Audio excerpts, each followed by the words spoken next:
Assalamualaikum warahmatullahi wabarakatuh.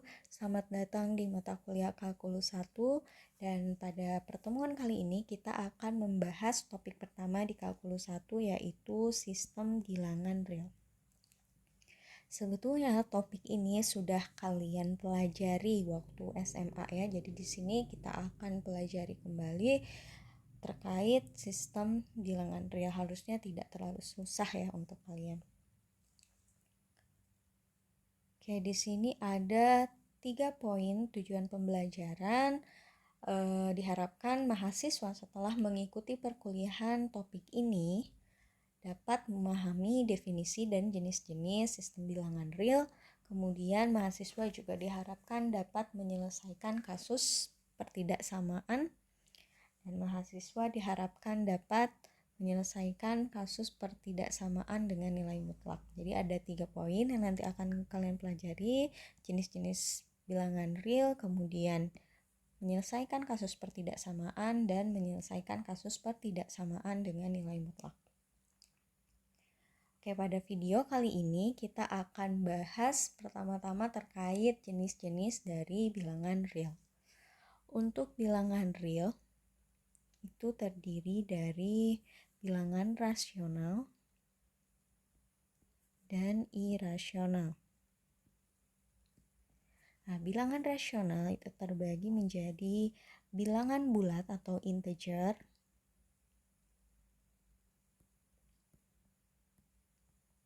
kemudian bilangan asli.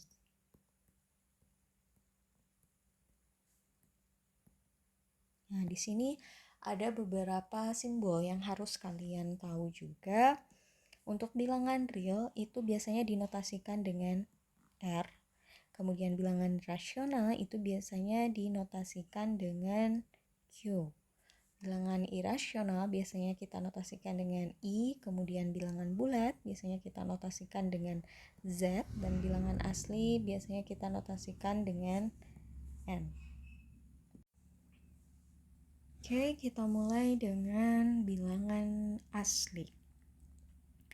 Bilangan asli kita notasikan sebagai N. Contoh dari bilangan asli misalnya adalah 1, 2, 3, 4, dan seterusnya.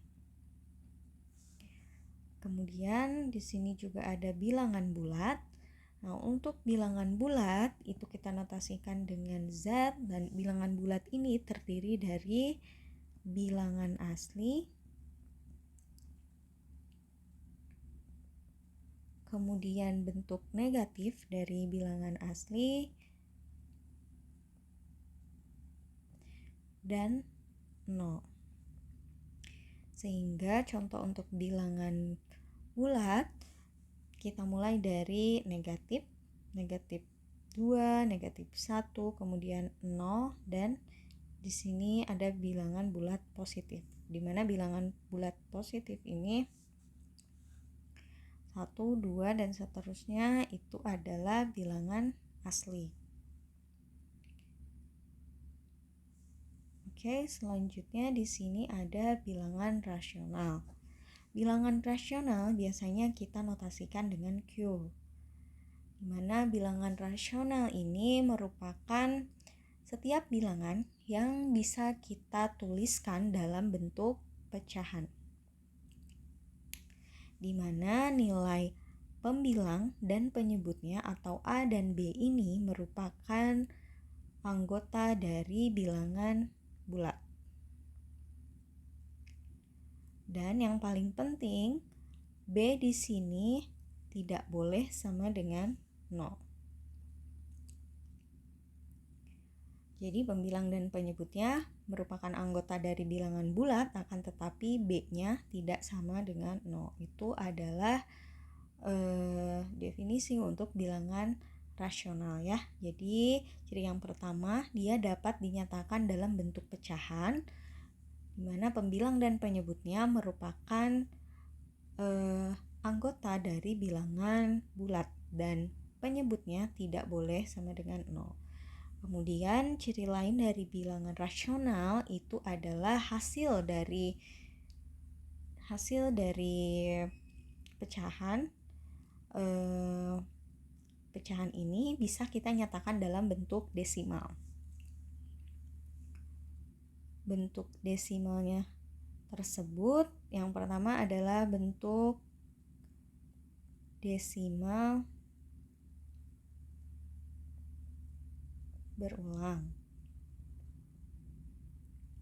Oke, ciri yang pertama bentuk desimal berulang, contoh misal 1/3. 1/3 ini adalah pecahan, di mana 1 merupakan bilangan bulat, 3 juga merupakan bilangan bulat, sehingga memenuhi syarat yang pertama dari bilangan rasional, yaitu dapat dinyatakan dalam bentuk pecahan dan pembilang serta penyebutnya adalah bilangan bulat. Ini kalau kita cari hasilnya adalah 0,333 seterusnya. Ini merupakan hasil desimal, bentuk desimal dan berulang.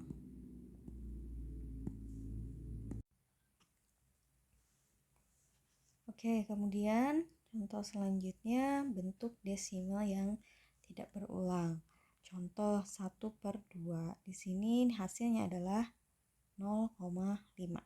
Sudah tepat 0,5.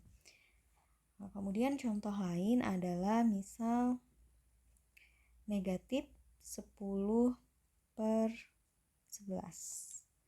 Ini kalau kita cari hasilnya adalah 0, negatif 0,90, 90, 90 dan seterusnya. Kalau kita lihat di sini dia mempunyai pola.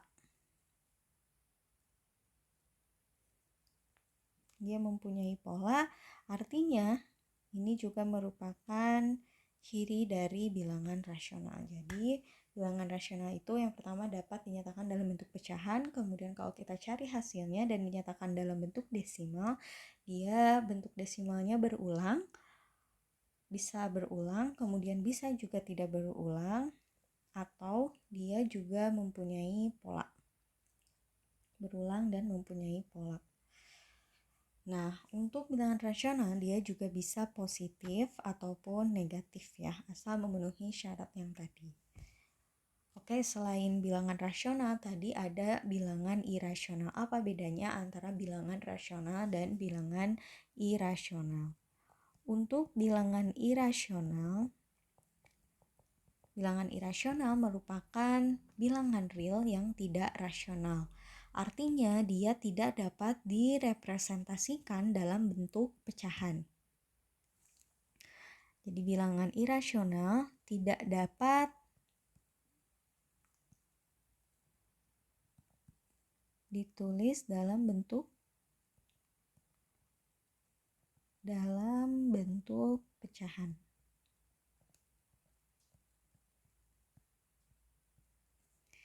Oke, kemudian ciri yang kedua dari bilangan irasional adalah bilangan desimalnya apabila dia dinyatakan dalam bentuk desimal, dia tidak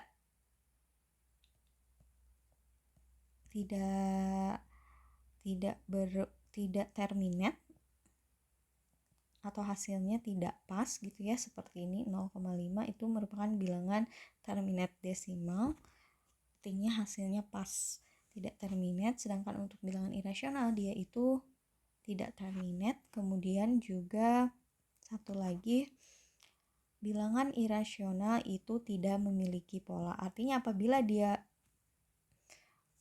terus memiliki nilai, nah dia tidak mempunyai pola, berbeda dengan bilangan rasional. Kalau bilangan rasional seperti ini dia mempunyai pola ya, kemudian berulang. Nah, untuk bilangan irasional ini tidak memiliki pola.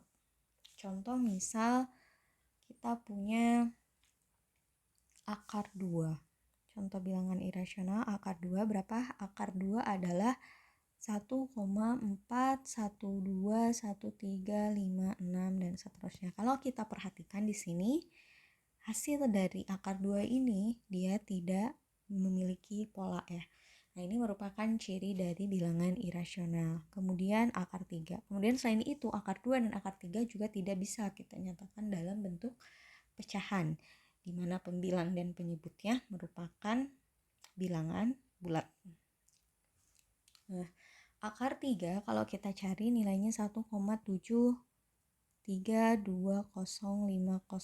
Nah, ini juga tidak berpola ya, sehingga kita bisa kategorikan ini sebagai bilangan irasional.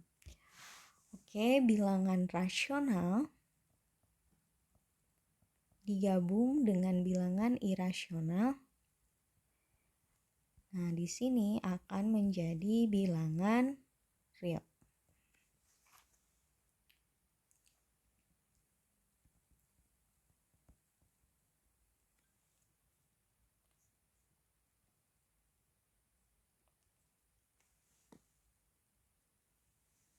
Ini ya. Oke, kemudian untuk mengetes apakah kalian sudah memahami terkait tipe-tipe dari bilangan real ini, kita coba.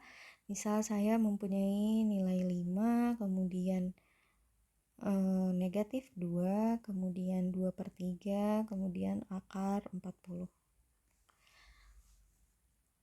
Nah, kalau kita perhatikan di sini bilangan rasional ini bisa memiliki lebih dari beberapa tipe bilangan real ya. Artinya satu bilangan ini bisa termasuk dalam beberapa bilangan real lainnya. Contoh, di sini bilangan asli, setiap bilangan asli dia pasti merupakan bilangan bulat. Kemudian setiap bilangan asli merupakan bilangan bulat, maka dia juga pasti merupakan bilangan rasional. Artinya otomatis dia juga termasuk bilangan real. Kemudian setiap anggota bilangan bulat itu sudah pasti merupakan bilangan rasional. Dan setiap bilangan rasional juga otomatis dia merupakan anggota bilangan real, seperti itu ya. Jadi banyak termasuk satu bilangan bisa termasuk beberapa tipe bilangan real. Oke, sekarang kita coba selesaikan kasus ini. Apabila kita mempunyai angka 5, dia termasuk apa saja bilangan realnya? Yang pertama pasti dia merupakan bilangan asli. Maka kita tulis dia merupakan bilangan asli. Selain bilangan asli, karena dia bilangan asli ada di dalam bilangan bulat, bilangan asli merupakan anggota dari bilangan bulat, berarti dia juga termasuk bilangan bulat. Nah, selain itu bilangan bulat juga dia ada di dalam bilangan rasional. Maka kita bisa tuliskan 5 ini merupakan anggota dari bilangan rasional juga. 5 ini bisa kita nyatakan dalam bentuk pecahan. 5 kalau kita tulis dalam bentuk pecahan adalah 5/1. Di sini 5/1 ini merupakan pecahan, artinya dia memenuhi syarat tadi ya, bilangan rasional dapat dinyatakan dengan pecahan, di mana nilai pembilang dan penyebutnya dia merupakan bilangan bulat. Jadi memenuhi syarat untuk dikategorikan sebagai bilangan rasional, sehingga kita tulis di sini sebagai bilangan rasional dan otomatis pasti dia merupakan anggota bilangan real. Jadi ini adalah tipe-tipe bilangan real untuk angka 5 ini. Oke, kemudian negatif 2. Negatif 2 bilangan asli atau bukan? Dia bentuk negatif ya. Bilangan asli tadi mulai dari 1, 2, 3, 4 dan seterusnya. Artinya dia bukan bilangan asli. Apakah dia bilangan bulat? Ya, tadi bilangan bulat adalah bilangan asli, kemudian 0 dan juga bentuk negatifnya. Berarti negatif 2 adalah bilangan bulat. Bilangan bulat merupakan anggota dari bilangan rasional Q. Nah, negatif 2 ini juga kalau kita tuliskan dalam pecahan berarti dia negatif 2/1. Ini juga memenuhi syarat rasional. Ditulis dalam bentuk pecahan, pembilang dan penyebutnya merupakan bilangan bulat. Yang pembilangnya bilangan bulat negatif. Nah, kemudian dia otomatis juga merupakan anggota bilangan real. Oke, selanjutnya di sini ada 2/3. 2/3 apakah bilangan bulat? Dia merupakan apa? Pecahan ya, sehingga bukan bilangan bulat, akan tetapi dia merupakan bilangan rasional. Kenapa bilangan rasional? Kalau kita cari Di sini dia bisa dinyatakan dalam bentuk pecahan ya, kemudian hasil desimalnya adalah 0,66666 dan seterusnya. Artinya dia desimal berulang ya, dan berpola, sehingga kita bisa kategorikan dia sebagai bilangan rasional dan otomatis dia juga bilangan real. Nah, sekarang terakhir akar 40. Berapa akar 40? Akar 40 adalah 6,32455532 seterusnya. Nah, kalau kita perhatikan dia hasil desimalnya tidak berpola, sehingga kita bisa kategorikan ini sebagai bilangan irasional. Irasional juga merupakan anggota dari bilangan real.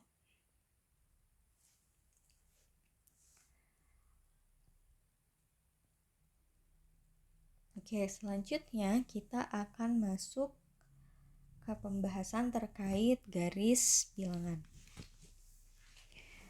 Setelah kalian memahami beberapa tipe bilangan ya, tadi ada bilangan asli, bilangan bulat, bilangan rasional, irasional, bilangan real. Nah, sekarang setiap bilangan real tersebut mempunyai posisi pada suatu garis horizontal yang kita sebut dengan garis bilangan real.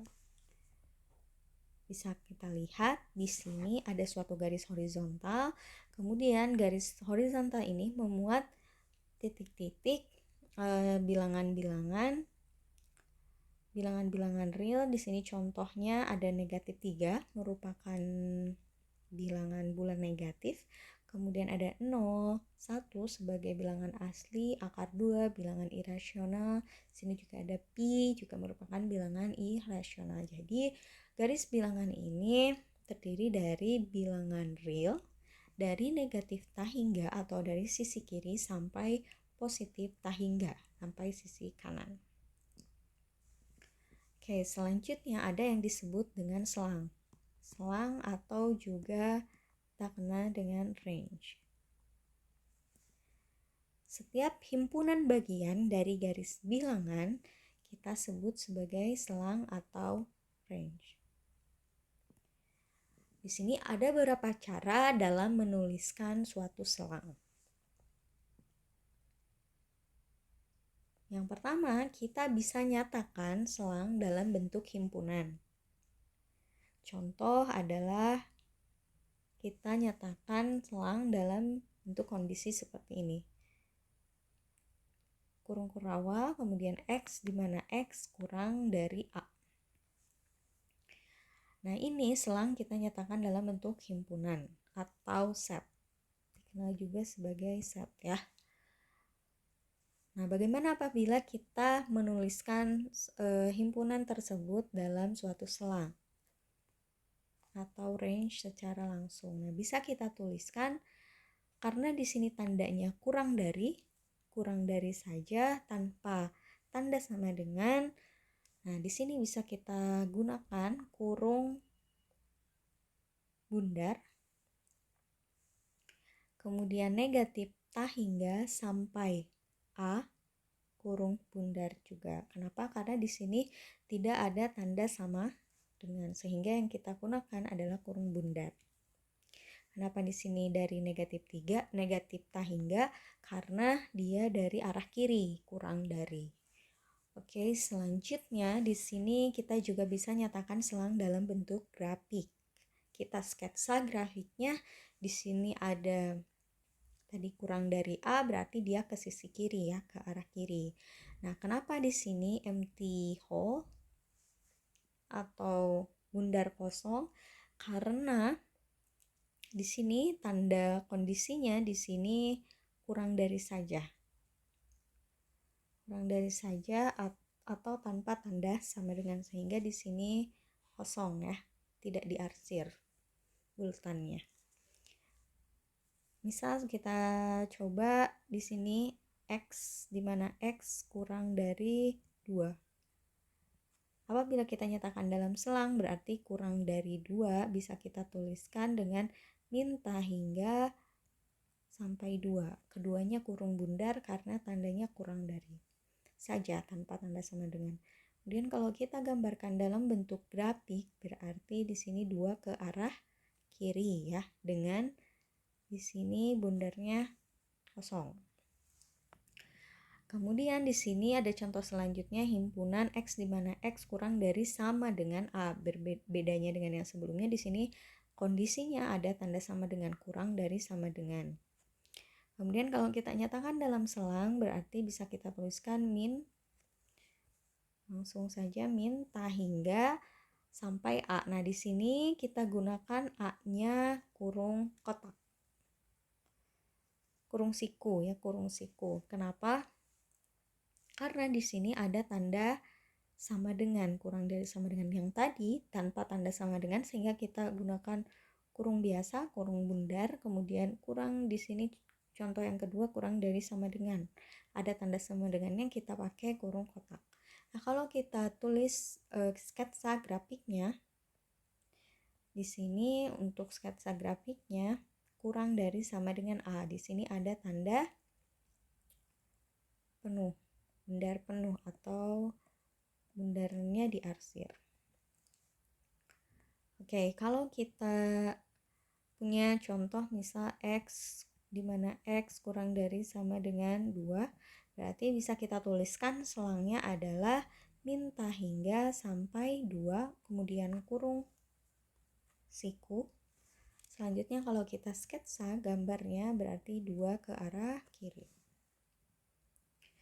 Selanjutnya ada X lebih besar dari A, kurang dari B, berarti ini ada di antara ya. Batas bawahnya A, batas atasnya B.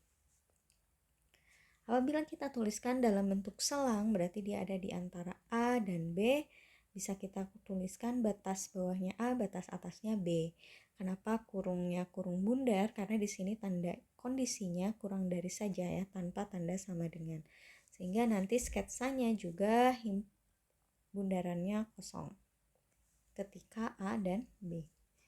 Oke, contoh di sini misal saya punya X di mana X lebih dari 2 kurang dari 3, maka selangnya adalah antara 2 dan 3, keduanya menggunakan kurung bundar.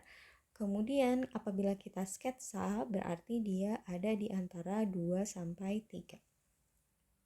Keduanya kurung bundar. Berbeda dengan contoh selanjutnya, di sini kondisinya ada tanda sama dengan. Berarti untuk selangnya kita gunakan kurung siku pada saat A batas bawah dan pada saat B batas atas. Kalau kita sketsa grafiknya berarti di sini ada bundar penuh ya. Pada saat A dan B karena di sini ada tanda sama dengan. Contoh misalnya X di mana X lebih besar dari sama dengan 2 kurang dari sama dengan 3. Berarti kalau kita tulis selangnya dia pakai kurung kotak antara 2 dan 3, dari 2 sampai 3. Dan kalau kita sketsa grafiknya berarti di sini dari 2 sampai 3. Oke, contoh selanjutnya di sini ada X di mana X lebih besar ya dari B. Kalau tadi contoh sebelumnya lebih kecil, nah sekarang lebih besar dari sama dengan B. Bagaimana menuliskan selangnya? Kalau lebih besar berarti dia ke sisi kanan, artinya dia menuju positif tak hingga, sehingga kita bisa tuliskan B sampai tak hingga selangnya. Kalau kita sketsa grafiknya, nah di sini kita tuliskan, kita sketsa B-nya bundar kosong. Kenapa? Karena tandanya lebih dari, tanpa tanda sama dengan. Kemudian ke arah kanan ya, karena lebih dari B. Contoh misal X di mana X lebih dari 2. Untuk X di mana X lebih dari 2, berarti kita tuliskan 2 sampai tak hingga. Kalau kita gambar, berarti 2 ke arah kanan, 2 menuju tak hingga dengan pada saat 2 bundarannya kosong. Oke, kemudian contoh selanjutnya ada X di mana X lebih besar dari sama dengan 2. Di X di mana X lebih besar dari sama dengan 2. Di sini berbeda dengan contoh sebelumnya, di sini ada tanda sama dengannya, sehingga pada saat batas bawahnya lebih besar dari sama dengan B, berarti di sini B-nya kita gunakan kurung siku ya. Nah, X di mana X lebih besar dari sama dengan 2, berarti bisa kita tuliskan selangnya 2 menuju ta hingga garis kanan. Bedanya kita gunakan kurung siku. Kenapa? Karena di sini kondisinya ada tanda sama dengan, lebih besar dari sama dengan. Sehingga kalau kita sketsa berarti tadi sketsanya kalau yang X lebih besar dari sama dengan B, berarti pada saat B bundar penuh kemudian ke arah kanan ya, lebih besar dari sama dengan B. Artinya kalau X lebih besar dari sama dengan 2 berarti 2 ke arah kanan, dan ketika 2 dia bundarnya penuh kalau kita arsir. Oke, kemudian terakhir, bagaimana ketika X di mana X merupakan anggota bilangan real. Nah, ini selangnya adalah dari negatif ta hingga sampai, ini harusnya negatif ta hingga sampai positif ta hingga. Nah, kalau kita sketsa akan seperti ini. Dari min ta hingga sampai positif ta hingga.